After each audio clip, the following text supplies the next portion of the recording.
Olá, pessoal. Bom dia para quem está assistindo a gente ao vivo aqui. Boa tarde, boa noite para quem vai assistir a gente em outro momento, que não pôde acompanhar a gente aqui ao vivo. Eu sou a Liliana. Essa é uma atividade virtual do Contrapoder, que é uma plataforma eletrônica que tem por objetivo estimular, qualificar o debate político e programático e os desafios da esquerda socialista no Brasil. Uma contribuição que o Contrapoder tem se disposto a dar a análise da situação concreta que a gente vive e a construção de um programa socialista para os trabalhadores e para as trabalhadoras. E como já não é mais possível para a esquerda brasileira, felizmente, graças à luta das mulheres, pensar em um programa socialista para os trabalhadores e para as trabalhadoras que não tenha incluída com centralidade a luta das mulheres, a resistência das mulheres, que é mais da metade da população, Contrapoder hoje convida todos e todas, com muita satisfação, para um debate, que é o debate A Luta das Mulheres e o Coronavírus, com a presença das companheiras Bárbara Cinedino, que é professora da rede estadual aqui do Rio de Janeiro, coordenadora do CEP, que é o Sindicato Estadual de Profissionais de Educação, sindicato combativo daqui do Rio de Janeiro, e a companheira Sâmia Bonfim, que é deputada pelo PSOL de São Paulo, deputada federal pelo PSOL de São Paulo, uma jovem mulher batalhadora, guerreira, uma figura pública que muito nos dá satisfação de ter junto às nossas fileiras. Queria agradecer a presença das companheiras aqui, falar um pouquinho para vocês como é que vai ser a dinâmica do nosso debate, né? O debate vai durar mais ou menos 1 hora. Vamos ter uma apresentação breve, que é essa apresentação que eu estou fazendo para vocês aqui, e depois a gente passa para a Sâmia e para a Bárbara fazerem uma fala inicial, uma fala livre dentro desse contexto aí, que eu vou apresentar brevemente aqui, né, de alguns parâmetros, mas vocês têm liberdade para, enfim, agregarem outros elementos, enriquecerem esses elementos.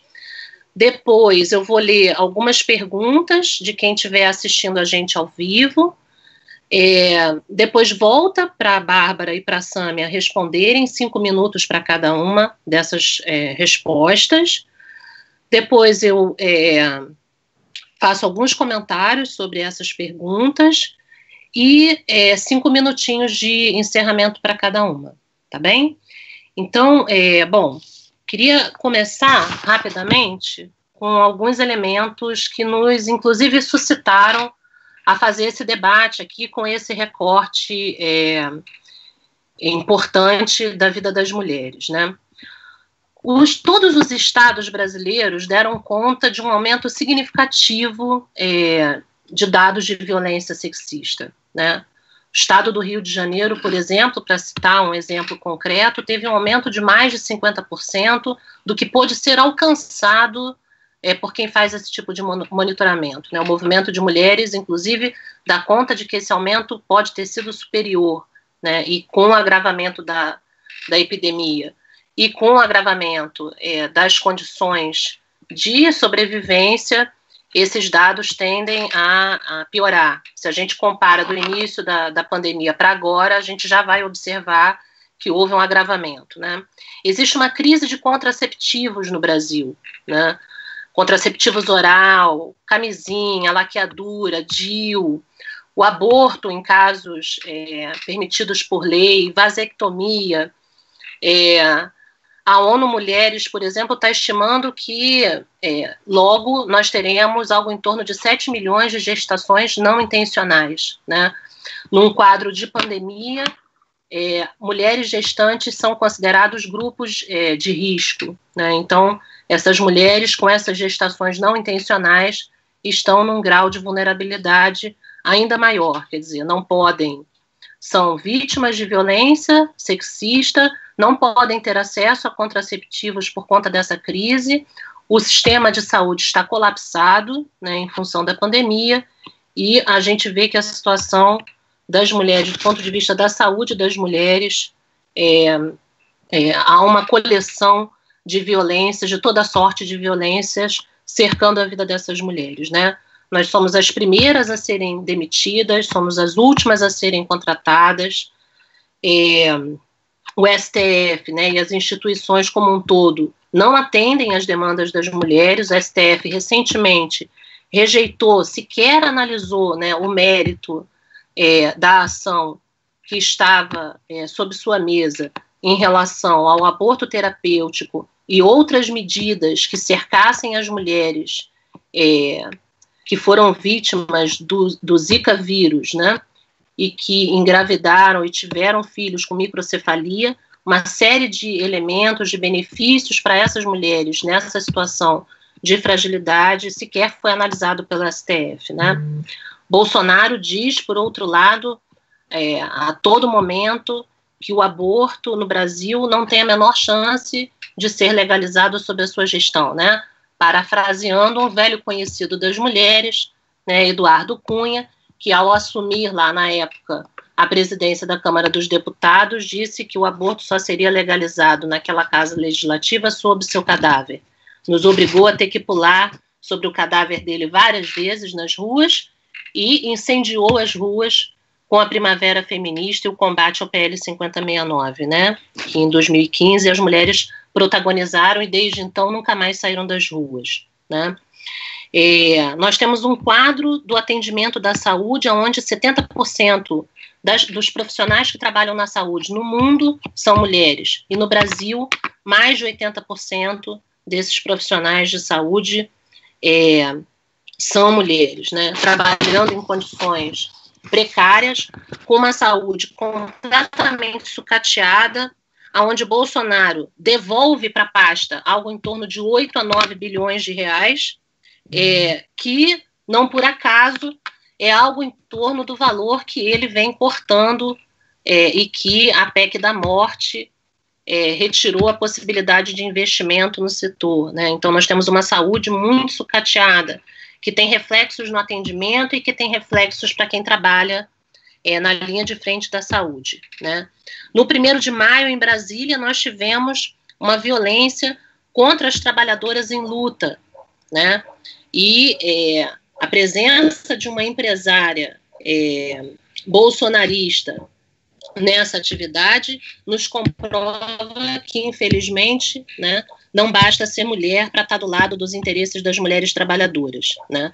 Nós temos uma situação de imensa vulnerabilidade, aonde mulheres negras, idosas, indígenas e ribeirinhas e moradoras de populações originárias, mulheres trans, mulheres lésbicas e bissexuais, mulheres em situação prisional, com uma situação prisional no Brasil muito grave, né, de mais de 800 mil presos, né, mulheres com deficiência, ou seja, todas as mulheres em situação de vulnerabilidade, numa situação mais aguda ainda de vulnerabilidade, na medida em que vivemos um período de extremas dificuldades para quem já tinha uma situação mais confortável. Para quem está numa situação mais vulnerável, essa situação se agrava muito.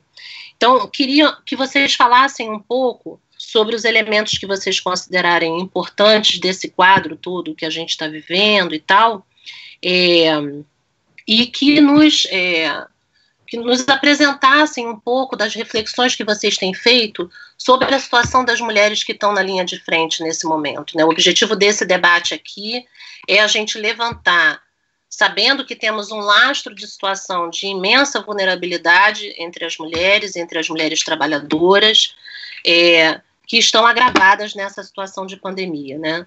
Então, queria que vocês comentassem um pouquinho sobre isso.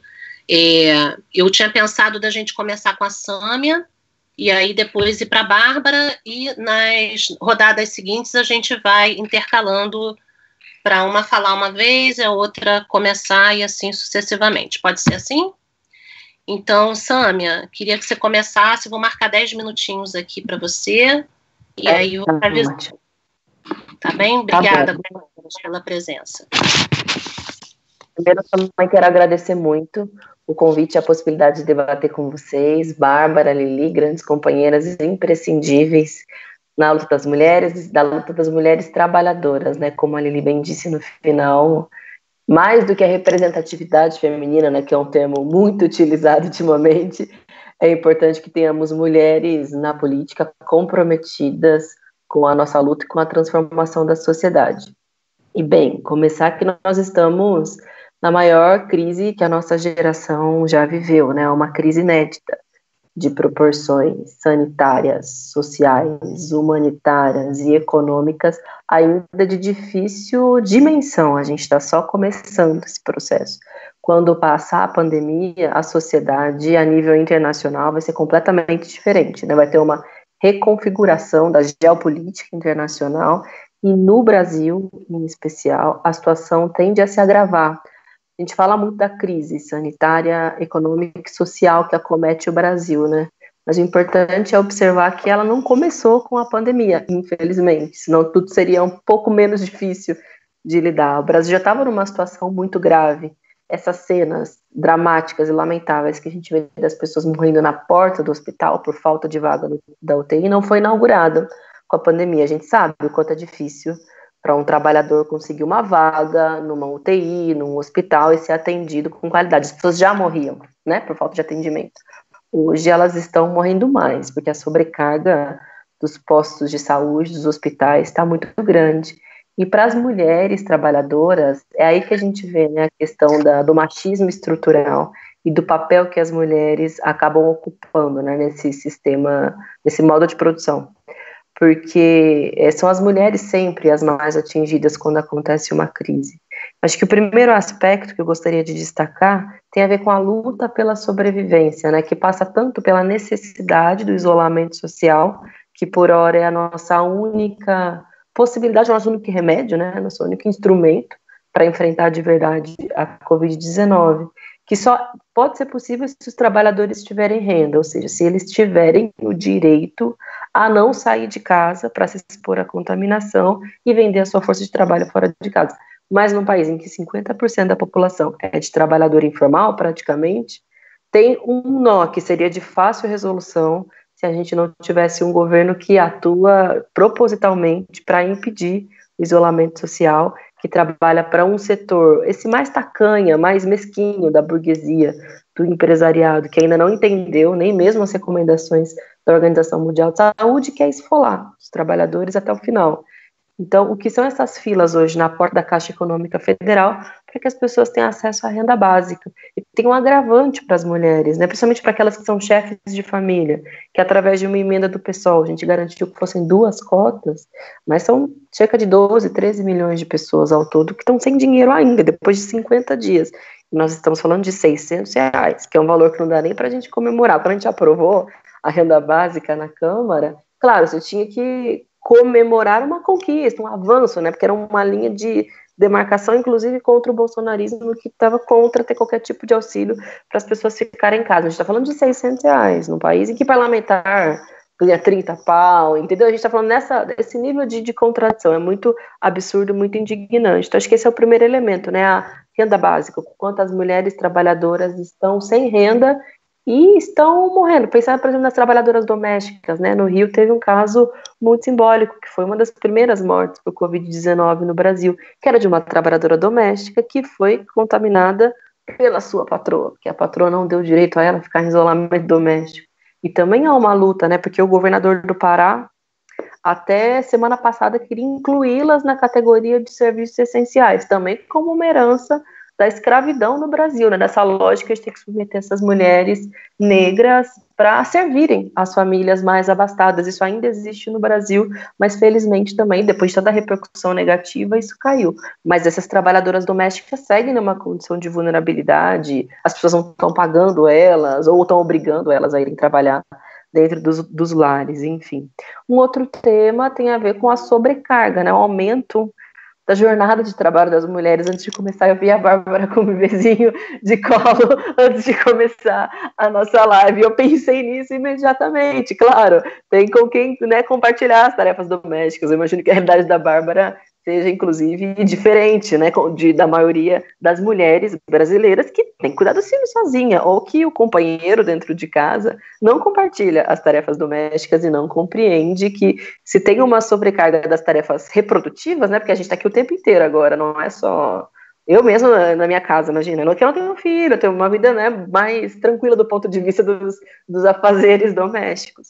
Mas eu quase não ficava em casa, agora é o dia inteiro em casa e tarefa doméstica o tempo inteiro. Quanto mais você tem em casa, mais tarefas domésticas aparecem. Então imagina para as mulheres trabalhadoras, tem que se preocupar se o filho está estudando, porque agora é EAD para fingir que existe o direito à educação, é através da educação à distância, a mulher precisa se desdobrar para ver se o filho está aprendendo, para garantir que tem a comida na mesa, e muitas vezes em condições econômicas muito difíceis, principalmente para esse primeiro setor das mulheres, né? Que eu estou esperando a renda básica, que tem condições econômicas muito precárias. E aí tem o tema da violência, que a Lili entrou muito bem. Tem muitas hipóteses, né, do porquê que aumenta a violência. Tem gente que fala que tem a ver com o aumento do confinamento.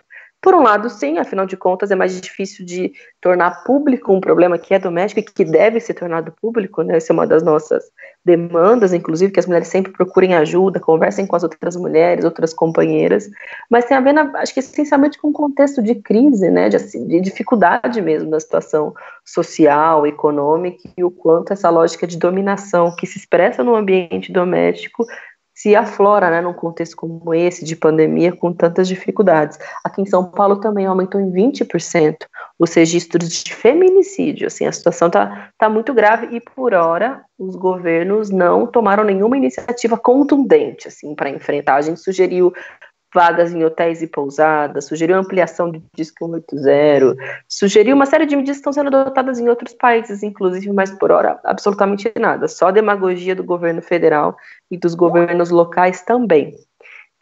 Um outro aspecto, na verdade eu estou só desenvolvendo, porque a Lili acho que já fez uma abertura muitíssimo completa, né?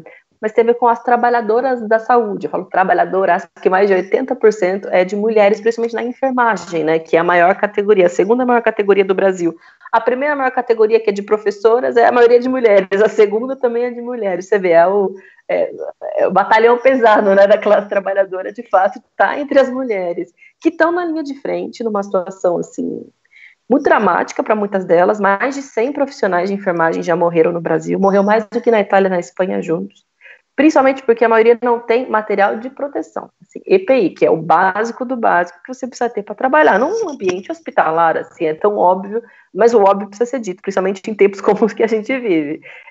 Então, elas acabam sendo contaminadas, estão privadas do contato com a sua família, com seus filhos. Vários profissionais de enfermagem têm que abraçar seus filhos através das redes sociais, do Skype, para evitar a contaminação dos seus familiares. E tem uma luta histórica de mais de 20 anos, se eu não me engano, de uns 15, 20 anos, que tem a ver com a redução da jornada de trabalho das enfermeiras para 30 horas, de estabelecimento de um piso nacional, que ainda não tem. Então você vê desigualdade, tem enfermeira que ganha menos de um salário mínimo para trabalhar numa jornada extenuante, condições de trabalho absolutamente indignas. Então a gente fala da defesa dos trabalhadores da saúde, né, que são os nossos heróis, que a gente já falou, a gente está falando principalmente de mulheres trabalhadoras precarizadas, sobrecarregadas, que muitas vezes não têm o direito de ter contato com a sua família, e que por essa lógica machista de que as mulheres representam o cuidado, o afeto, o carinho e o amor, elas são empurradas para essas profissões, sendo que é uma profissão como qualquer outra, baseada na ciência, de saúde pública. Elas são formadas, estudam, muito bem formadas, mas ainda se deposita essa ideia do cuidado como se fossem mães dos seus pacientes. Isso às vezes também desenvolve uma relação de hierarquia dentro dos hospitais que é terrível, de assédio moral, assédio sexual, estão submetidas a todo tipo de violência também no ambiente de trabalho. Mas, por último, eu queria colocar também um pouco da situação política do país, né? Acho que para além da situação específica, que tem a ver também com uma luta feminina, uma luta feminista, né? Porque o acirramento do discurso bolsonarista, né, do ponto de vista de ameaças autoritárias, que conforme ele vai se isolando, ele vai coesionando a sua base através de uma radicalização de um discurso absolutamente autoritário.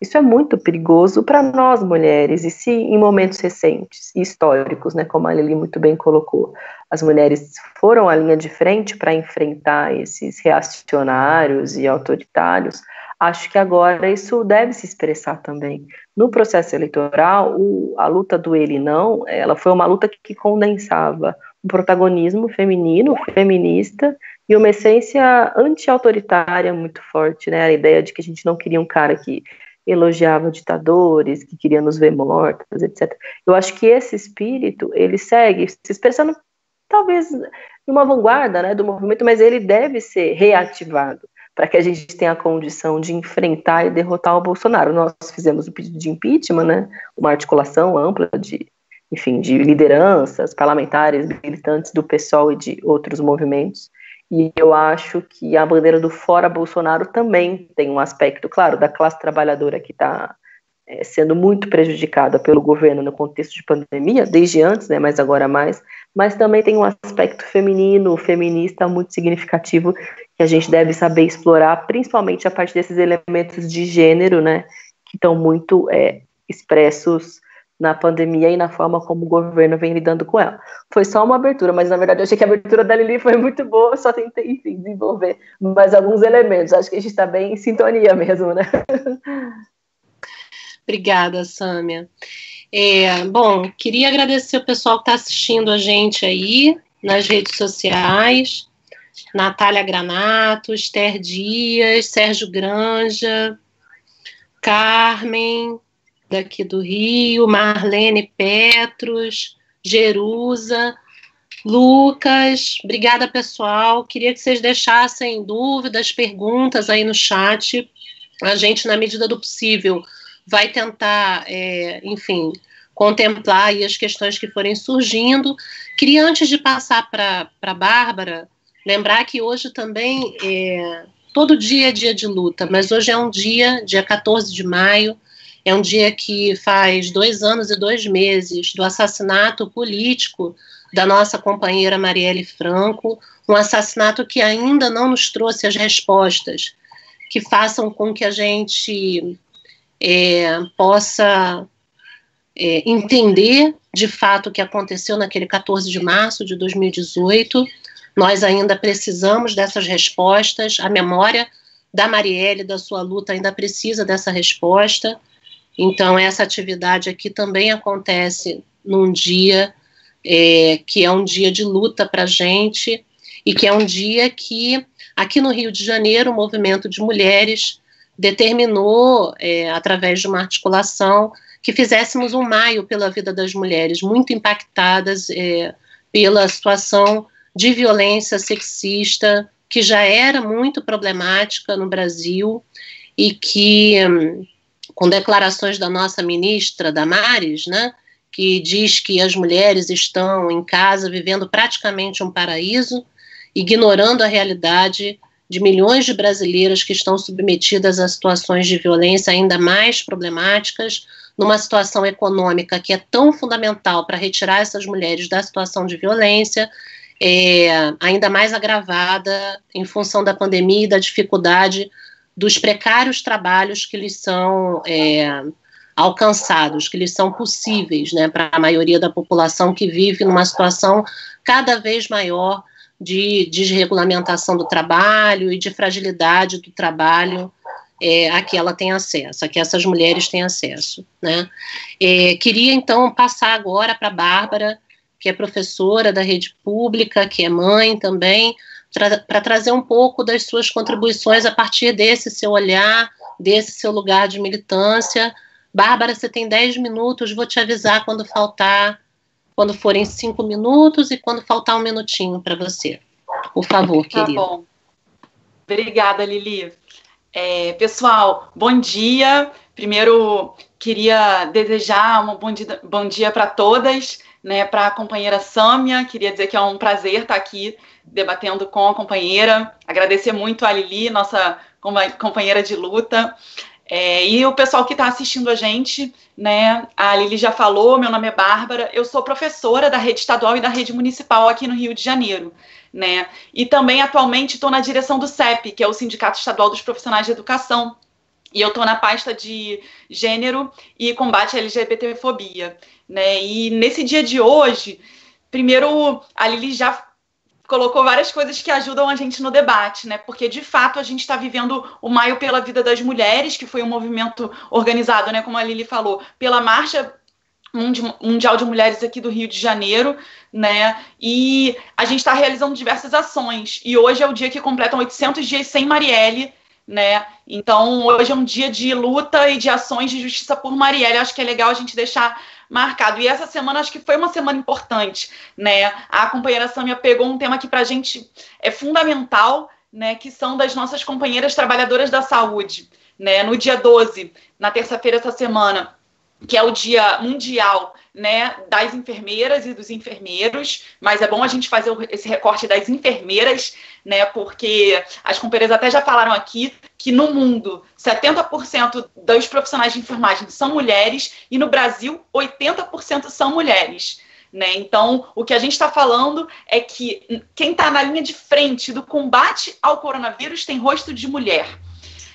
E no dia 12 tiveram diversas ações das trabalhadoras da saúde, né, de combate à política do governo Bolsonaro, que a Sâmia já pegou bastante também, que é nefasta e que é negacionista, né, e que enfrenta diretamente essas trabalhadoras e esses trabalhadores da saúde, uma vez que não propicia a quarentena, os materiais necessários, os EPIs necessários, e é por isso que essas trabalhadoras, inclusive durante essa situação de crise, que a gente não está conseguindo ir para a rua, né, para protestar, mas elas que estão trabalhando demonstraram sua força de luta. Né? A Lili citou que foi o 1º de maio das trabalhadoras da enfermagem, fazendo protesto silencioso, com afastamento, com distanciamento social, e que foram agredidas por um setor bolsonarista. Né? Então, isso já mostra qual é o projeto político desse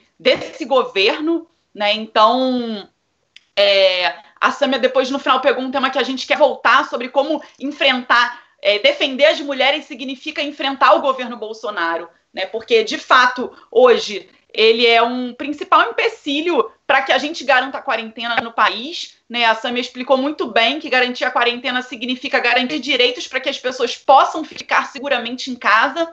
Né? E é muito importante que a gente tenha setores de trabalhadoras e trabalhadores que estão, né, na linha de frente, que estão trabalhando, se mobilizando para enfrentar o governo e defender os seus direitos e as suas vidas. Né? Esse dado que a Sâmia falou é muito grave. Né? A gente está acompanhando isso e, na verdade, o número de enfermeiras que morreu no Brasil supera o número de enfermeiras que morreu nos 2 países mais infectados da Europa, mais afetados da Europa, somados. Né? Então, isso é muito grave. Né? E não só as trabalhadoras da saúde, mas também, por exemplo, as trabalhadoras dos supermercados, a maioria são mulheres. As profissionais de limpeza urbana, né, segundo a Simaco de São Paulo, 60% são mulheres. Então, assim, isso traz à luz também um debate antigo, né, quando a gente entra no debate sobre a limpeza urbana, sobre o fato de nós, mulheres, estarmos nos postos de trabalho mais desvalorizados. Né? E também quando a gente está no mesmo posto, cabe lembrar que os nossos salários são mais baixos. Acho que esse recorte, né, que a Sâmia bem fez e que é o nosso perfil mesmo, né, que não adianta ser mulher, tem que ser mulher trabalhadora e estar do lado da luta das trabalhadoras, né, abre um debate também muito grave sobre a situação da violência. Né? Após o início da quarentena, na Bahia, aumentaram em 54% os casos de agressão à mulher. Em São Paulo, o dado que a Sâmia passou é devastador sobre o feminicídio, né? Mas quando você entra sobre a violência, o aumento da violência também foi em 44,9%. Aqui no Rio, foi 50% de aumento de denúncias. E em Minas Gerais, o próprio governador Zema reconheceu o aumento da violência, né? É nefasto o papel do Bolsonaro. Inclusive, ele se pronunciou dizendo que em casa onde falta dinheiro, todo mundo briga e ninguém tem razão. Ou seja, justificando a agressão que as mulheres estão sofrendo. E pior, alegando que a responsabilidade por essa agressão é porque é da quarentena, ou seja, porque as pessoas estão em casa. Enquanto o correto seria... ele justamente garantiu dinheiro para que não tivesse essa falta de dinheiro. E a gente sabe também que a violência contra a mulher é inaceitável em todos os casos e não existem políticas públicas para combater isso. né? Inclusive, o correto seria, a Samia fez várias propostas e a gente endossa todas elas, né? Que tenha abrigos, que tenha campanha contra a violência contra as mulheres. O correto seria ter em cada segundo, entre um jornal, nas redes sociais, o governo tinha que comprar propaganda no YouTube, porque as pessoas estão em casa, estão assistindo muito mais vídeo, fortalecendo para que a gente possa denunciar casos de agressão, fortalecendo para constranger que as mulheres sejam agredidas e também garantir as políticas para as mulheres que estão nessa situação poderem sair, né? Porque não é verdade que as mulheres estão nessa situação porque quer, a gente não está nessa porque quer, a gente está nessa porque a gente não consegue sair. Então, é muito importante deixar isso marcado, né? Eu queria fazer um recorte sobre a situação da educação, né? Como eu falei, eu sou professora e, assim, para a gente da educação, a situação é muito grave, né? A Samia bem deu o dado, né? Na verdade, nós, trabalhadoras da educação, somos 80% da categoria, nós mulheres somos 80% da categoria de trabalhadoras da educação, né? Somos professoras, merendeiras, serventes de escola, né? Todas essas somos trabalhadoras da educação e na educação a gente vem sofrendo um ataque muito grave, né? Primeiro que é uma tentativa de desvalorizar a nossa profissão e de forma velada, né? Coloca o ensino à distância como se fosse a resolução para os problemas que a gente sabe que não vai ser, pelo contrário, né? Tenta implementar a parceria público-privada, isso está acontecendo aqui no Rio, está acontecendo em todos os lugares do país, nos municípios e nos estados, né? Os governos e as secretarias obrigando as professoras a trabalharem sem condições. Aqui no caso do Rio de Janeiro, por exemplo, a gente no estado está com salário congelado há 6 anos, então é verdade que a gente tem várias colegas que sequer têm computador em casa, né? E para trabalhar, para fazer suas aulas como se não tivesse nada acontecendo. Enquanto isso, a gente vê que 90% dos nossos alunos sequer acessa isso. E se a gente for a fundo, a gente vai ver que 70% das pessoas não têm internet em casa, né? Então, essa é a realidade da população do país. Como é que você vai acessar se você sequer tem internet? Computador, então, menos ainda, né? O celular é um celular para a família inteira, que não tem memória para baixar vídeo, baixar PDF, um monte de texto. Então, de verdade mesmo, a política dos governos é desvalorizar o papel das professoras e, pior, né, sobrecarregar nós, mulheres e mães. Porque aí a mãe está em casa, muitas vezes, além dos serviços domésticos, do cuidado com a criança, do cuidado de tudo, do seu trabalho remoto, que muitas vezes está fazendo, tem que ainda substituir, né, de forma absolutamente improvisada, o papel da professora, né, porque ela ainda tem que explicar para a criança aquilo, material que ela está recebendo, né, isso muitas vezes é utilizado, inclusive, para justificar. Por exemplo, nas escolas particulares, eles ficam mandando material, botando a professora que não tem a formação, né, para fazer o trabalho remoto, para fazer vídeo. A professora virou de uma hora para outra youtuber, né? E nesse contexto todo, para justificar o pagamento das mensalidades. E, obviamente, quando a gente não tem os casos de demissões, né? Porque o que a gente está falando aqui é que tem um ajuste brutal, né? Eles estão se aproveitando do clima da pandemia para fazer um ajuste muito grave. A gente vê a Samia aí na linha de frente combatendo, né, é nossa representante no Congresso Nacional, combatendo esse ajuste, né, mas de verdade eles estão votando diversas medidas contra a classe trabalhadora que afetam principalmente nós mulheres. Né? Então, na educação, a tentativa é essa. Primeiro, muita gente desempregada, até na rede pública mesmo, muitos contratos encerrados, na rede particular também. Né? Aqui no Rio de Janeiro, a gente já tem, só que foram notificados, né, mais de 3 mil contratos de professores, no caso, a maioria professoras, encerrados, suspensos, né, nessa situação de crise. A gente tem diversos faxineiras, né, merendeiras terceirizadas que também foram demitidas nessa situação. Então, é importante a gente denunciar esse caso. Né? E como a Samia bem falou, não é verdade que o que a gente está vivendo, que é sem precedentes, gerou uma crise no país. A gente já vinha de uma crise muito forte e que essa pandemia veio para, assim, estourar e arrebentar de vez com a gente. né? Se a gente for ver sobre os dados das políticas públicas para mulheres, e aí por isso que é importante a gente localizar o governo Bolsonaro como o inimigo número 1 das mulheres, e a gente já falava isso desde 2018, né? No Ele Não, no dia 29 de setembro, como fomos em milhões nas ruas para enfrentar o Bolsonaro, a gente já falava isso, fomos nós mulheres que protagonizamos esses protestos, né? O orçamento para a verba da Secretaria de Mulher, ele foi de 119 milhões para 5,3 milhões, ou seja, um corte absurdo, né? A verba específica para o atendimento às mulheres em situação de violência saiu de 34,7 milhões para 194,7 mil, ou seja, foi cortado em 98% essa verba, né? Enquanto isso, a política da nossa inimiga, né? Porque não é que ela é mulher que ela vai ser nossa amiga, pelo contrário, ela é nossa inimiga de classe, da Damas, que foi a figura que o Bolsonaro escolheu para atacar os direitos das mulheres, organiza uma campanha e gasta 3,5 milhões para defender a abstinência sexual como forma de resolver o problema. E a gente da educação sabe que a única forma de resolver o problema da gravidez precoce, gravidez indesejada e todas essas outras questões é com investimento em educação sexual nas escolas, né? Então, por isso, quando a gente faz esse debate profundo, né, sobre a situação das mulheres, a gente precisa se localizar também em quais são as tarefas,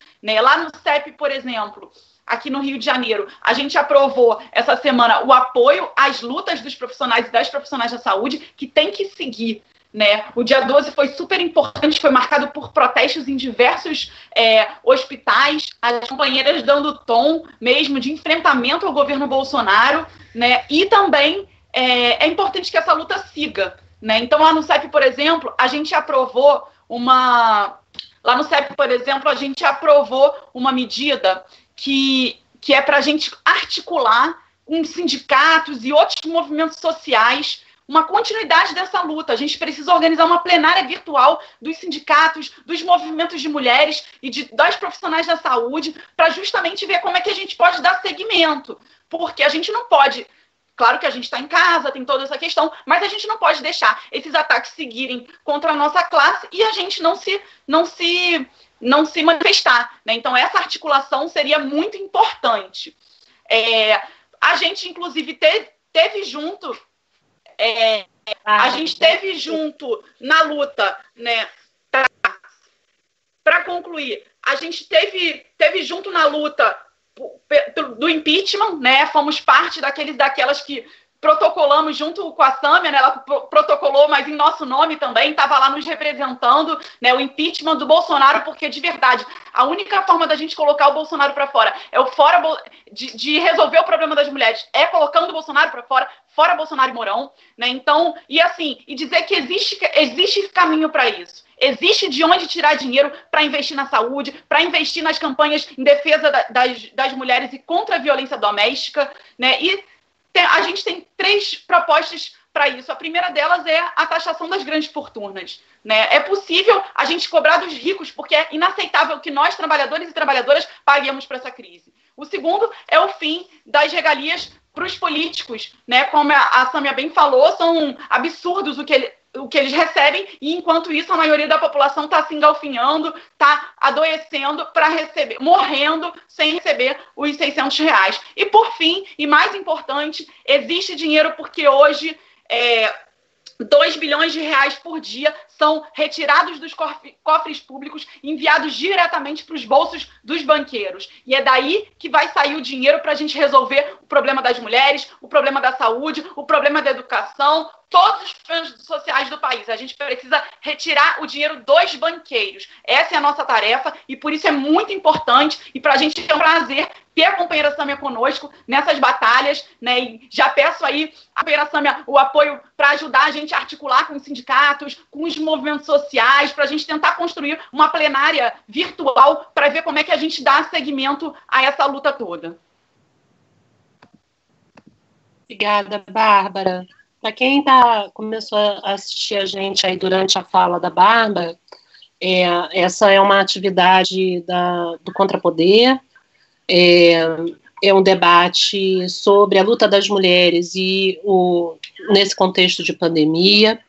Queria agradecer aí a participação de quem está acompanhando a gente no ao vivo, Marcelo Cavalcante, Everton Luiz, Natália Granato, Randy Lobato, a Bárbara Sofia, a Dida Dias, obrigada Dida por estar com a gente aqui, Ana Sampaio, a Carmen Castro, Vanessa Lira, a Rita Frau, do MRT, que é uma companheira de luta aqui do Rio de Janeiro, obrigada Rita por estar com a gente, a Marisa Pinto e a Silvia Santos, que está lá da Argentina acompanhando a gente, um beijo Silvia, obrigada por estar aí acompanhando com a gente esse debate, o Trog, companheiro militante do Andes, Danilo, Ronald Braga, obrigada pessoal, muito importante ver que temos vários companheiros aqui acompanhando um debate, que não é um debate que diz respeito apenas às mulheres, mas é um debate que diz respeito a todos os trabalhadores e trabalhadoras, na medida em que a gente não muda essa realidade, se a gente não mudar a realidade de mais da metade da população, né? Bom, nós temos algumas perguntas aqui, porque agora a gente vai passar para esse blocozinho de perguntas, e aí a Bárbara começa para a gente dar uma invertida, e eu tenho aqui já a primeira pergunta para a Bárbara, né? A pergunta é da Carmen. Quais são as condições atuais das mulheres que trabalham com educação nessa quarentena? E quais são os relatos que têm chegado a você como dirigente de um sindicato de profissionais da educação? Aí vou te dar 5 minutos, Bárbara, para a gente poder ver se consegue ficar dentro de 1 hora, que aí não fica uma atividade muito pesada nessa, né, profusão aí de ao vivos que a gente está tendo para acompanhar, né, que são todos debates muito importantes. Vamos lá, pode ir, Bárbara. Aí vou só te atrapalhar aqui para não mandar pelo chat, tá bem? Tá, melhor, porque eu me empolgo e acabo nem vendo chat, nem vendo nada. Então pode me cortar aí. Se deixar, eu me empolgo. Mas sobre essa pergunta, primeiro agradecer a Carmen, tá, pela pergunta, agradecer o pessoal que está assistindo a gente. Ô, Carmen, as condições são bem precárias, tá? Eu vou te dar alguns exemplos que eu achei os mais chocantes. Primeiro, eu queria dar o relato de uma mãe, né, da escola que eu trabalhava no passado, um áudio que eu fiquei bem sensibilizada, que a mãe mandou uma mensagem lá para o grupo, para a professora, né, da turma, da filha dela, e a professora acabou mandando a mensagem para o grupo, né? A mãe falava assim, olha, eu sou empregada doméstica e eu estou sem receber, eu não consegui os R$600, e então, assim, eu não estou tendo como ir na Lan House, presta atenção, ir na Lan House para imprimir os materiais que a senhora está mandando para minha filha fazer. Agora você imagina, uma empregada doméstica que está sem trabalhar, ou seja, que está em casa, sem salário, está se expondo, indo na Lan House para imprimir material para a criança poder fazer o trabalho. Para mim, assim, esse é o exemplo de como a situação está grave, né? Isso, no caso, não é uma profissional da educação, é uma mãe, né? Mas que explica, por exemplo, como que é difícil, porque de verdade, e os relatos são os piores possíveis, infelizmente. Gente, é real. Na rede estadual, 90% dos alunos não está acessando porque eles não têm internet. Aí, a professora, lá no grupo da outra escola também, né, que eu acompanho pelo sindicato, ela falou assim, gente, eu fiquei durante o meu tempo de aula na plataforma, ninguém acessou, mas aí eu voltei de tarde, eu voltei de noite, aí quando eu entrei de madrugada, você imagina, gente, a professora está entrando de madrugada no computador dela, que está com salário congelado há 6 anos, para ver a postagem se o aluno tinha respondido ou não. E, por exemplo, aqui no Rio de Janeiro, a gente recebeu ontem a notícia de que o prefeito vai cortar o nosso auxílio alimentação, ou seja, em casa a gente não come não, né? A gente só come quando a gente está na escola. Cortar o nosso auxílio alimentação e diversos outros benefícios que a gente tem direito, né? E que já fazem parte, que a gente já conta com esse salário Inclusive, registrar que aqui na Rede Municipal de Educação do Rio de Janeiro, o nosso salário está congelado há 2 anos, porque a gente não teve reajuste em 2020. E em 2019, o reajuste que a gente teve no início do ano foi referente a 2018. Né? Então, num cenário de congelamento salarial, de aumento de preços, de crise econômica, muitas de nós, né, estamos com os companheiros, outras pessoas com quem a gente divide as contas de casa, o outro está desempregado, então a gente está tendo que segurar a onda e a gente também está sofrendo esse ataque, né? Além da pressão e assédio para que a gente acesse a plataforma. Teve uma escola de um colega que ele relatou que a professora estava com sintomas de coronavírus, com falta de ar, com a saúde absolutamente debilitada e postando aula. Você imagina, porque a professora não vai se arriscar para ir numa emergência se ela não tiver num caso muito grave,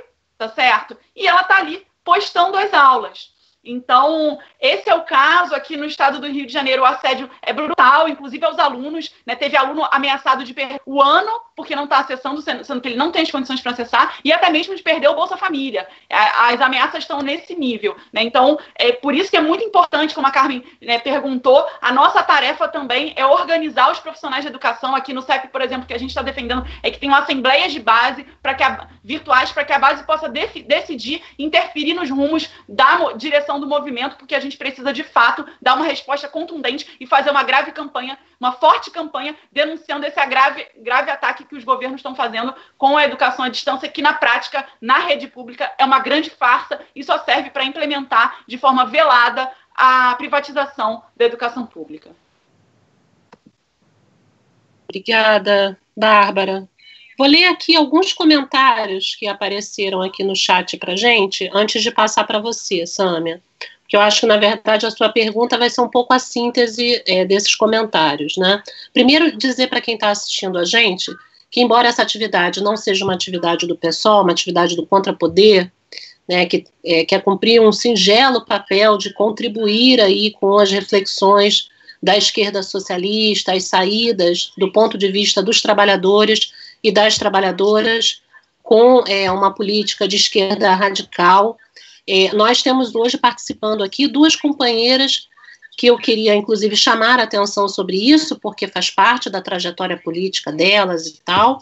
A Sâmia é uma companheira que pertence ao movimento esquerda socialista, que é o MEIS, que é uma corrente fundadora do PSOL, e a Bárbara pertence à CST, que é a corrente socialista dos trabalhadores e das trabalhadoras, que também é uma corrente, uma organização política que, como o MEIS, ajudaram a fundar o PSOL, né?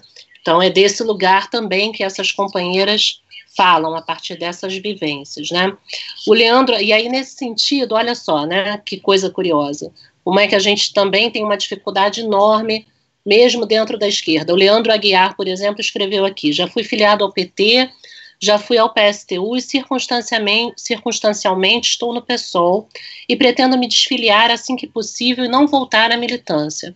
Tenho 26 anos de militância política e me sinto cada vez mais vulnerável, né?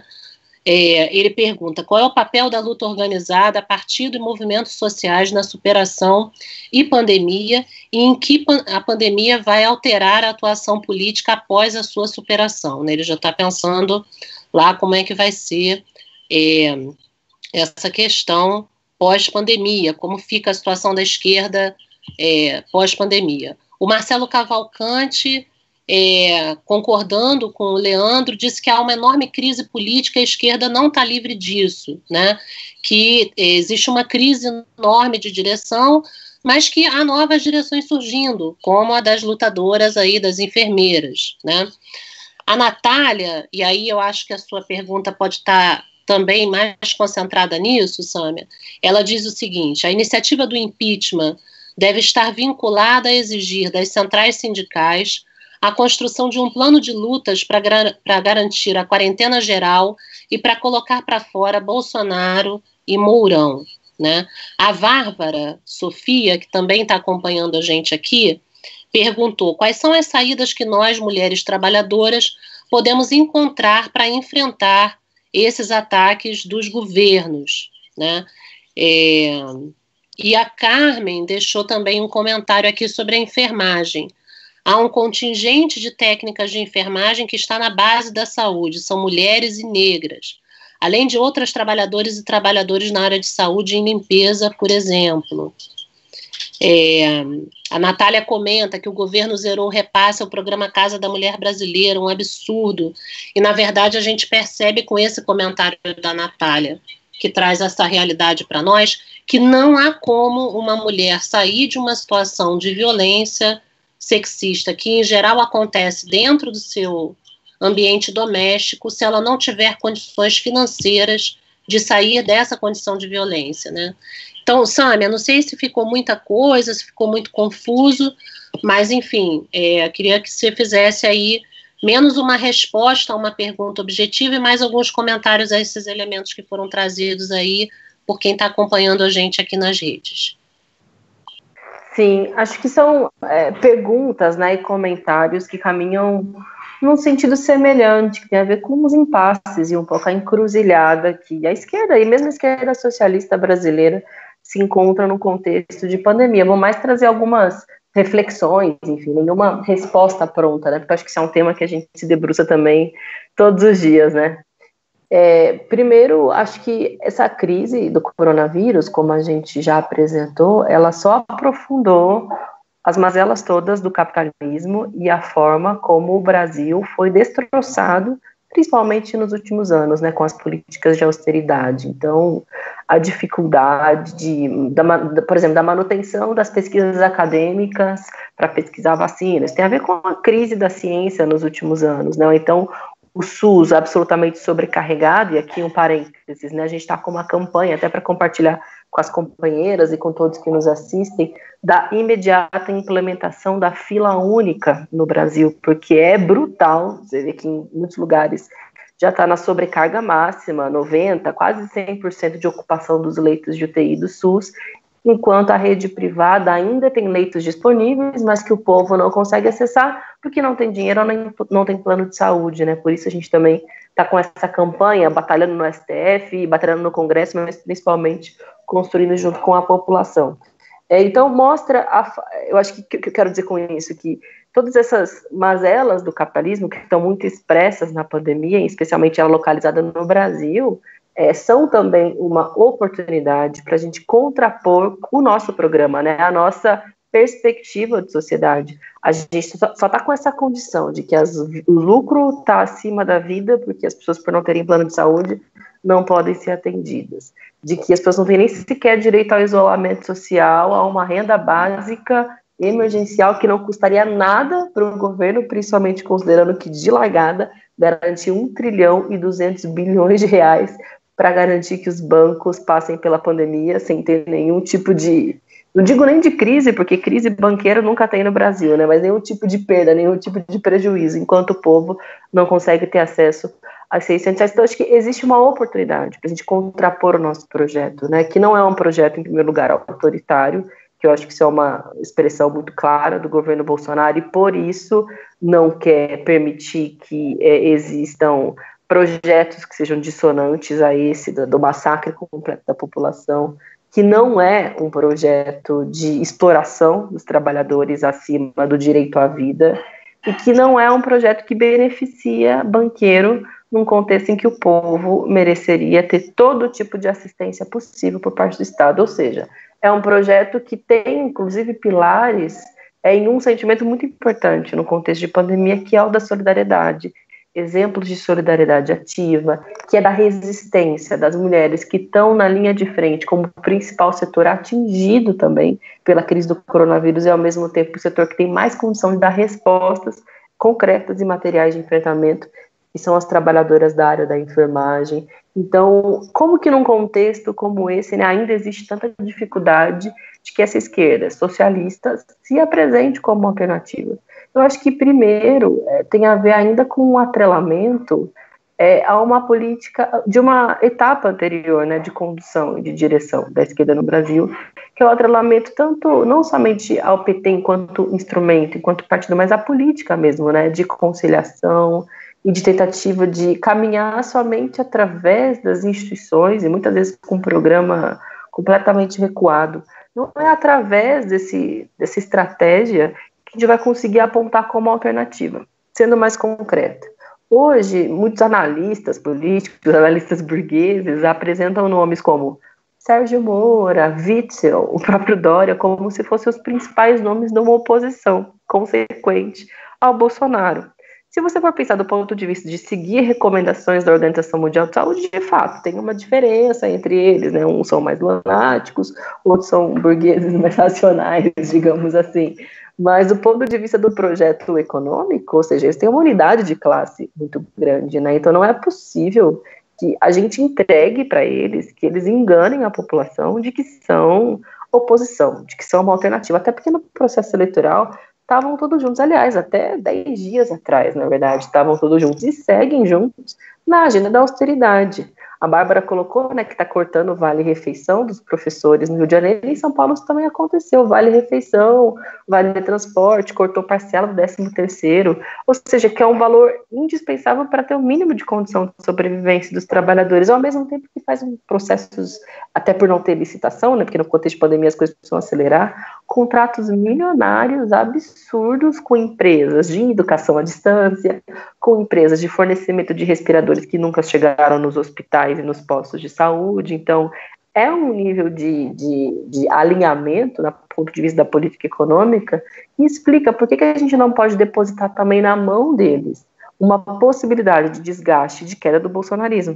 Porque a estratégia deles está muito clara, é esperar até 2022 Bolsonaro sangrar, ou se isolar, ou se descolar principalmente de uma confiabilidade dentro da burguesia, para que ele se apresente como os novos líderes da direita, ou mesmo da extrema-direita no Brasil, mas que tem mais condição de tocar a agenda de austeridade e de não incomodar tanto alguns setores da cultura, alguns setores do empresariado, que, enfim, de alguma forma podem não estar contemplados pelo governo Bolsonaro. O nosso projeto é completamente diferente, né? Nega o modelo econômico, nega esse modelo autoritário, né, de implementação da política, e aposta numa outra perspectiva da sociedade que enfrente o interesse dos capitalistas, enfrente a concentração de renda, enfrente essa lógica do mercado financeiro como que domine, que determina o modelo econômico de todo o país, que enfrenta a bancada ruralista, que inclusive anteontem queria aprovar o MP 910, o que tem a ver isso com o contexto de pandemia, o povo morrendo de fome, o povo morrendo de vírus, os caras querendo liberar grilagem,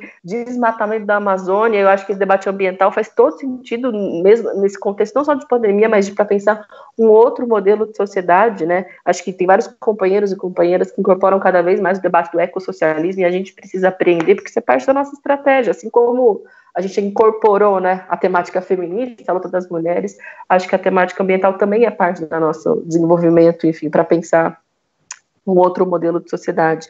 E aí eu vejo o tema do impeachment, para concluir, o tema do impeachment como uma tarefa que nos possibilita, que naquele momento, né, no nosso protocolo, que nos possibilitou se diferenciar e apresentar para a sociedade a nossa política, né? Porque muita gente, inclusive no interior do próprio PSOL, nos outros partidos de esquerda nem se fala, nos criticou porque, bom, não há correlação de forças para o protocolo de impeachment, é protocolar para o Rodrigo Maia sentar em cima, arquivar, nunca arquivou, porque ele também tem os interesses dele, né? O protocolo de impeachment está ali, e é uma discussão que, desde então, acontece de verdade na sociedade. O que eu quero dizer, não fosse o nosso protocolo, demoraria muito mais para que o pessoal, para que as outras organizações de esquerda, que a própria poesia, os próprios editoriais dos jornais pensassem nessa possibilidade, porque ela se materializou concretamente. E a gente mostrou para a sociedade, ó, a gente não acha que tem que ser 2022, a gente não acha que está tudo bem, a gente não acha que dá para derrotá-la no parlamento, a gente acha que precisa tirar o Bolsonaro, tirar o Mourão, do ponto de vista eleitoral, ter um novo processo eleitoral, pelo menos é isso que eu defendo, né, de que tenha nova eleição, para que não seja uma saída por cima, superestrutural, trocar as peças do baralho, mas que tenha um outro programa, uma outra representação, que eu acho que nesse contexto deve ser colada na luta das mulheres que estão na linha de frente no trabalho de enfermagem, dessas professoras e mães que estão, assim, fazendo das tripas coração para garantir que seus filhos consigam estudar, dessas trabalhadoras precárias, né, que não estão conseguindo ter acesso à renda básica, das domésticas que estão sendo hiperexploradas, fazendo, né, esse recorte. e essa perspectiva de gênero. Mas são reflexões, é muito triste quando a gente vê um depoimento de um companheiro, pô, não quero mais me organizar, porque é um pouco da desesperança, que é parte também do momento de crise, né, como que a gente está vivenciando. Mas eu acho que é saber também unificar, né, o que há de comum entre os nossos, enfim, as nossas organizações, as nossas frentes de luta, para que a gente também não deixe esse sentimento da derrota incorporar também entre os nossos quadros e militantes, porque, enfim, às vezes é inevitável, né, no momento de tantas crises, mas a gente não pode deixar de entregar de barato, né, que um projeto de transformação se perca assim. Enfim. Obrigada, Sâmia. O pessoal que está assistindo a gente aí, a Sâmia, além de ser uma jovem militante da esquerda socialista, está parlamentar atualmente, né, na Câmara dos Deputados, aquele antro absurdo de interesses opostos ao da nossa classe. Sâmia também é pré-candidata, está pré-candidata a prefeita em São Paulo, né, a hashtag Vai Ter Sâmia é ótima. Então sigam lá, se vocês quiserem acompanhar como é que está esse debate dentro do PSOL, pela escolha de quem melhor nos representará nas improváveis ou prováveis eleições, não sabemos ainda, né? Mas enfim. Queria chamar a atenção antes de passar, porque a gente está nos finalmente aí do nosso debate, né? Vamos ter as considerações finais agora, tanto da Bárbara quanto da Sâmia. A gente vai começar pela Sâmia. São 5 minutinhos também, para a gente ir encerrando um pouco dentro do que a gente combinou. Mas antes de passar para a Sâmia fazer as suas considerações finais, eu queria convidar todo mundo que está assistindo a gente a participar dessa ação do Maio pela Vida das Mulheres, que é uma iniciativa do Movimento de Mulheres aqui do Rio de Janeiro, mas que de alguma maneira também acabou ganhando um fôlego nacional.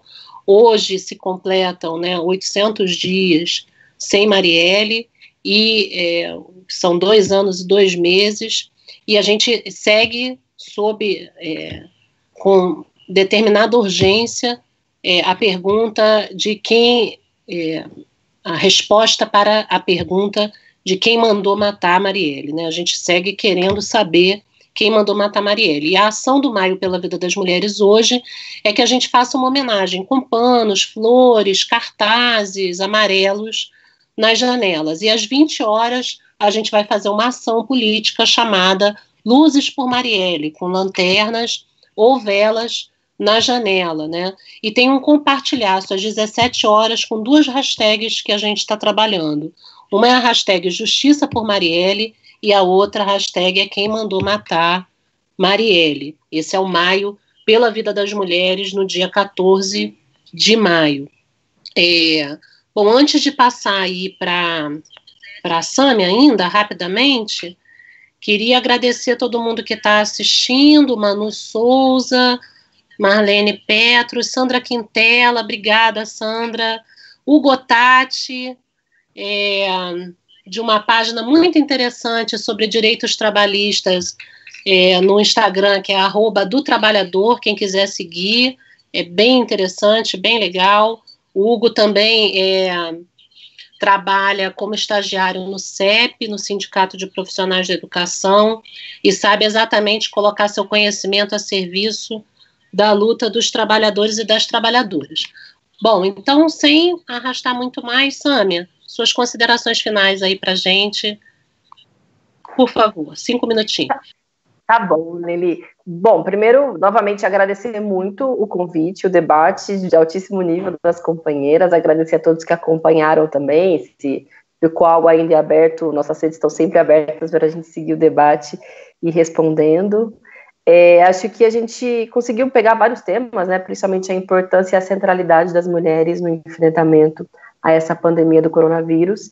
Queria apresentar um pouco, não digo nem das nossas iniciativas parlamentares, porque eu acho que isso enfim, é fácil as pessoas acompanharem nas redes e tal, mas um pouco de um programa, enfim, mais sintético, né, que a gente defende para enfrentar o coronavírus. Porque eu acho que, em primeiro lugar, tem a ver com garantir condições sanitárias, né? Ou seja, de atendimento à vida das pessoas, principalmente dos trabalhadoras que também é quem mais está morrendo, né? Negras e negros. Aqui em São Paulo, os bairros mais atingidos pela pandemia são os bairros que a expectativa de vida é menor, que tem menos acesso a postos de saúde, a hospitais, a saneamento básico, inclusive, não é uma coincidência, né? As pessoas vivem em condições de fato muito precárias, por isso são mais contaminadas e por isso morrem mais. Por isso essa nossa agitação em torno da política de fila única. Não é possível que a gente assista, sei lá, o Jornal Nacional, todo dia começa com isso, né? As pessoas morrendo em casa ou na porta porque não tem vaga, sendo que existe muito hospital privado de ponta. Aqui em São Paulo, Albert Einstein reduziu em 20% a taxa de ocupação dos leitos, porque cirurgias podem ser marcadas depois da pandemia, né? Ou seja, existe possibilidade para o povo ser atendido, por isso a gente vem defendendo isso como medida emergencial e primeira, além do que do atendimento à renda básica, porque sem ela é impossível garantir isolamento social e a situação vai ficar ainda mais dramática, a gente sabe para quem que vai ficar mais dramática, porque quem pode sai dentro de casa. Hoje o isolamento social acaba se transformando num privilégio de classe, a gente não pode deixar que se consolide, porque isso também alimenta o bolsonarismo, porque quando ele vai para a TV e diz as pessoas querem voltar a trabalhar, as pessoas estão morrendo de fome, o pequeno comerciante está ali sem ter renda, ele está falando diretamente para essas pessoas e construindo a ideia de que o Estado não tem que ter papel nenhum, né, na manutenção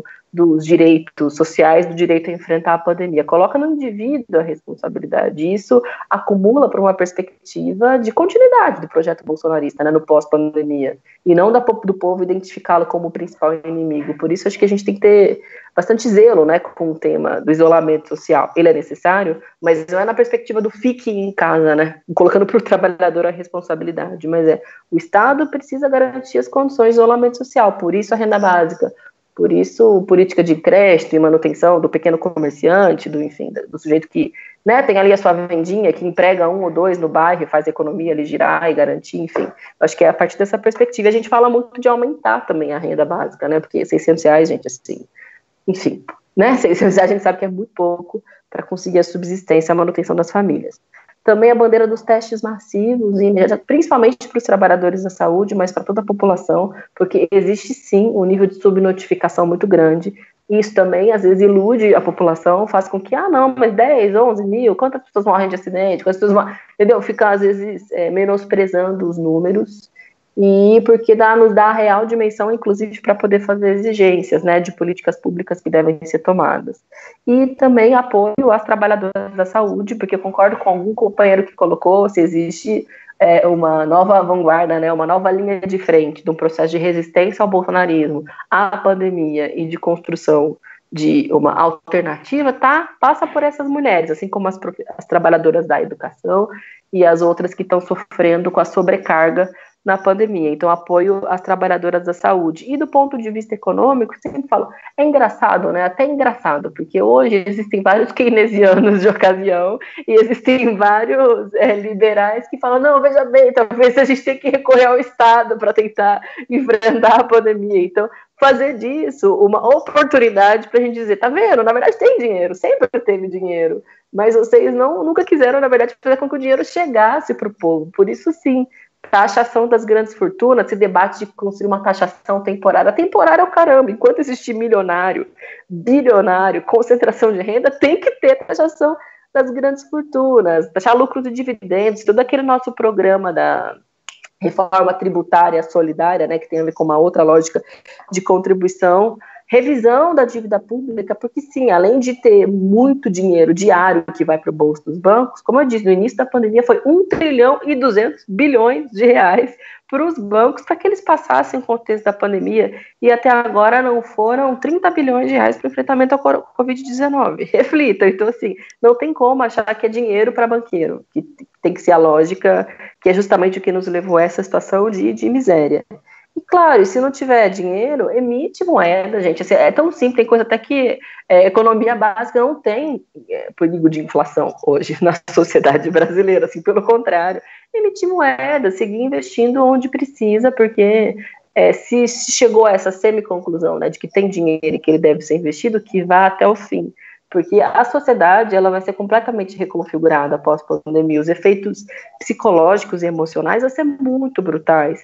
Se discute, inclusive, da extensão da renda básica, porque muita gente vai perder o emprego, vai ter mais dificuldade de conseguir manter a sua atividade econômica informal através da venda de bala, de doce, de atividade na casa das pessoas, enfim, vai diminuir muito. Então, a possibilidade de extensão da renda básica, de tempo, né, mostra que a situação econômica do Brasil vai piorar muito, pior do que já estava. Mas, por isso, a necessidade de revisão dessa agenda neoliberal, dessa agenda de austeridade. Por isso que eu disse que, apesar da crise ser brutal, também é uma oportunidade para que as nossas ideias se expressem com mais força. E, claro, acho que de herança desse processo todo, espero também que a gente tenha o do fortalecimento do SUS, da saúde pública, das trabalhadoras que estão na linha de frente, da saúde, valorização da ciência, sempre como um guia, né, para as nossas ações, seja na política, seja na luta revolucionária, sempre com o método científico nos guiando e sempre como nosso posto de comando, e o sentimento de solidariedade, que eu acho que ainda que seja abstrato para muita gente, é também muito concreto, né, de observar que através da organização da classe, de perceber que é necessário estar com as trabalhadoras da saúde, que é necessário se unificar para fazer as exigências necessárias para a nossa sobrevivência. Acho que o sentimento de solidariedade pode nos guiar para conseguir superar não só essa crise, mas superar todas as mazelas a que eles querem nos submeter todos os dias. É isso, gente, muitíssimo obrigada, tamo junto, conte com a gente para seguir, enfim, na luta e em outras atividades também do Contrapoder, e parabenizar vocês pelo trabalho, pela regularidade de publicações, atividades, é muito louvável e exemplar o trabalho que vocês vêm desenvolvendo de formação de militante, formação qualificada, enfim, acho que isso é muito importante para a gente seguir na luta socialista. Valeu. Obrigada, Sâmia. Acho que esse momento que a gente está vivendo nunca ensinou tanto para a gente que ciência não se faz do dia para a noite, né? E que a ausência de investimento, corte de investimento em saúde e em educação, que tem consequência na pesquisa, que é parte do processo, inclusive, de fortalecer o atendimento de saúde, nos mostra que o caminho não pode ser o caminho adotado pelos sucessivos governos que tão vigorosamente desinvestiram e sucatearam a pesquisa, o ensino, a saúde e a educação no nosso país, né? Obrigada, Sâmia. Vou passar então para a Bárbara. Bárbara, 5 minutinhos para as suas considerações finais. Estamos terminando o debate, pessoal. Tá ótimo. Primeiro eu queria agradecer também em nome da CST, Corrente Socialista das Trabalhadoras e dos Trabalhadores, né? Agradecer a Lili, ao Contrapoder, a Sâmia, né, pela oportunidade da gente estar trocando aqui. E acho que, para finalizar, a gente precisa pensar um pouco também nas saídas e o que a gente está propondo para resolver esse problema, né? Porque, de verdade, a gente começou destrinchando uma série de questões que nós, mulheres, estamos vivendo hoje, não só mulheres, né, mulheres trabalhadoras, e toda a classe trabalhadora do país está vivendo, e aí a gente precisa pensar nas saídas, né, porque, de verdade mesmo, a única forma da gente passar, assim, o mais tranquilo possível durante a quarentena seria se a gente tivesse a garantia de quarentena para todos os trabalhadores e trabalhadoras do país que não são de serviços essenciais, e com garantia de equipamentos de proteção individual para todos os trabalhadores das áreas essenciais, especialmente os trabalhadores e trabalhadoras da saúde, que precisam muito, né, de testagem massiva. A testagem massiva deveria ser para toda a população, como a Sâmia falou, mas também a gente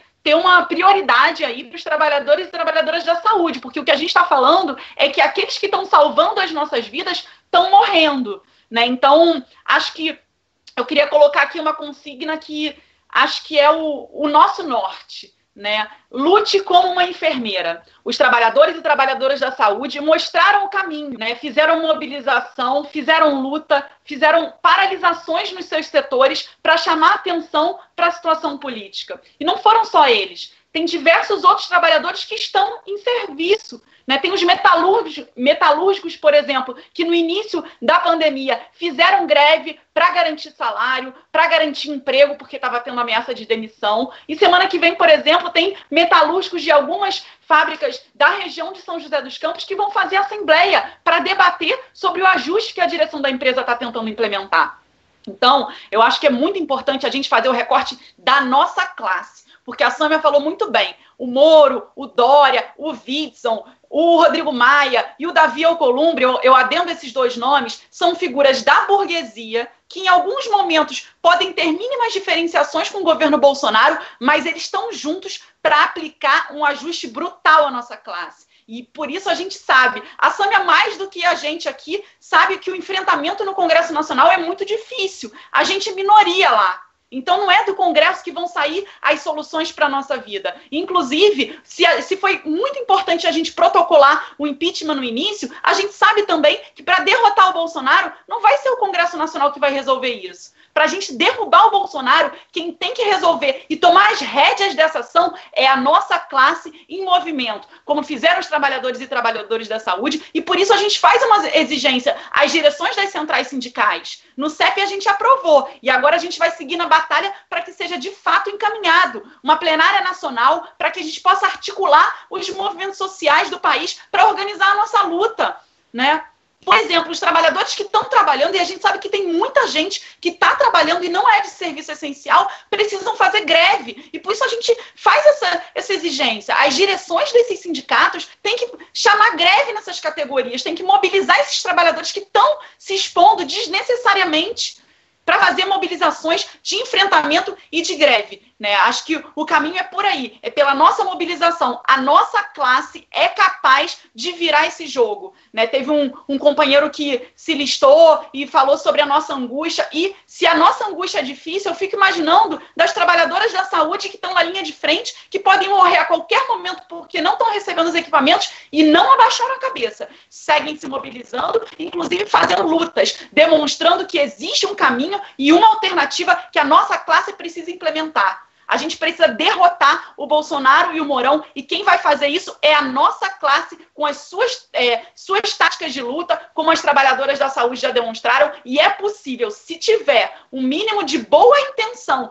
das direções dos movimentos, porque, por exemplo, os setores de transporte estão trabalhando. Será que é possível a gente fazer um dia nacional de paralisação dos setores de transporte para chamar a atenção sobre a crise que a gente está vivendo, para enfrentar o governo Bolsonaro? A gente acha que sim. A gente acha que sim, porque está todo mundo indignado. A verdade é que o Bolsonaro ele está absolutamente questionado, né, não só pelos políticos e seus aliados, mas também pela nossa classe, pelas trabalhadoras e pelos trabalhadores, e é desse questionamento, das bases das categorias, que a gente pode construir uma nova direção e um novo rumo para o nosso país, para derrotar o Bolsonaro e o Mourão. Correto seria as centrais estarem se articulando para organizar uma greve geral no país. A gente acha que é possível e por isso a gente faz esse chamado. Porque a nossa ação no parlamento ela é muito importante e acho que a Sâmia está fazendo um bom trabalho, mas ela é absolutamente restrita. Porque a maioria dos que estão lá, gente, o PT votou a favor do congelamento salarial dos servidores públicos. Então, assim, os setores que estão do nosso lado mesmo, com a gente, são muito restritos. Então, assim, não tem como a gente ter alguma ilusão que do Congresso o nosso problema vai ser resolvido. Então, se a pauta apresentada aqui foi correta, a saída é a nossa mobilização. Então, assim, a gente acha importante exigir que as centrais, né, e todas as mobilizações que acontecem hoje, elas precisam continuar, porque de verdade mesmo não vai vir nada de cima e a gente acha que, inclusive, pela base dos movimentos, a gente pode pressionar para que as direções convoquem as mobilizações necessárias para enfrentar esse governo, para garantir a testagem massiva, EPIs para os profissionais da saúde e quarentena com salário e direitos em casa. Obrigada, Bárbara. É isso aí, para derrotar o capital só com greve geral, não tem outro caminho não. Queria, agradecer a todo mundo, principalmente a Bárbara, a Sâmia, que puderam dedicar um tempinho aí do seu dia para conversar com a gente, para dividir com a gente as reflexões que tem feito nas suas atuações como seres políticos, militantes. Queria pedir, convidar, na verdade, todos e todas que estão assistindo a gente a seguir o Contrapoder nas redes sociais. Nós temos um site que é o contrapoder.net. O Contrapoder tem produzido cursos de formação política bastante interessantes, podcasts, várias colunas bastante ricas, interessantes. Nós estamos no Facebook, nós estamos no Instagram, e nesse canal no YouTube também, além do editorial semanal que sai toda segunda-feira.